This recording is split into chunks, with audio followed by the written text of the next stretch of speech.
In today's video, I'm going to teach you how to make Google Calendar default on iPhone. This is a useful skill to have, especially if you frequently use Google Calendar for personal or professional management. Let's dive into the steps to make Google Calendar your go-to on your iPhone. First, open the Settings app on your iPhone. You'll recognize it by its gray icon featuring gears. The Settings app is your gateway to customizing your phone's functionalities. It's important to start here because it houses all your device's preferences. From there, scroll down until you find the section labeled Apps. This section contains a list of all the applications on your device. Tapping on Apps is crucial because it allows you to make adjustments to the specific app settings, which is necessary for our goal today. Once you are in the Apps menu, look for the Calendar app.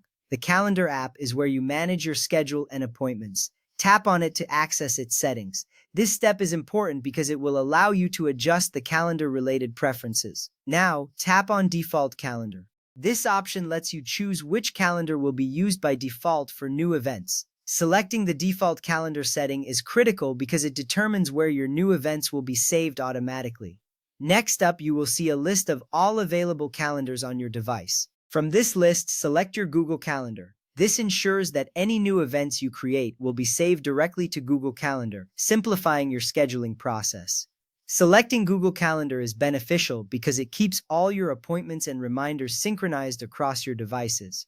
After selecting Google Calendar, any new events you create will default to saving in Google Calendar. This makes sure your changes are saved, and you can now manage your schedule efficiently with Google Calendar as your default. By doing this, you avoid the hassle of manually selecting Google Calendar each time you schedule something new. With that ready, you have successfully set Google Calendar as the default on your iPhone. This change helps streamline your scheduling process and keeps everything organized in one place. It's an efficient way to manage your time, ensuring that all your events and reminders are consistently tracked across your devices. Remember, making Google Calendar your default helps you avoid any potential mismatches between different calendar apps.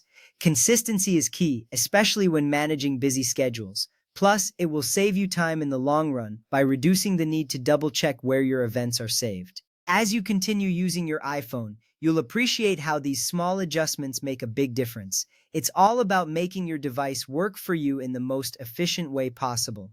And there you have it, a simple yet effective way to keep your calendar management seamless and effective. Thank you for joining me today to learn about making Google Calendar the default on your iPhone. I hope you found this guide helpful and easy to follow. Stay tuned for more tips and tricks designed to enhance your digital lifestyle. Until next time, happy scheduling!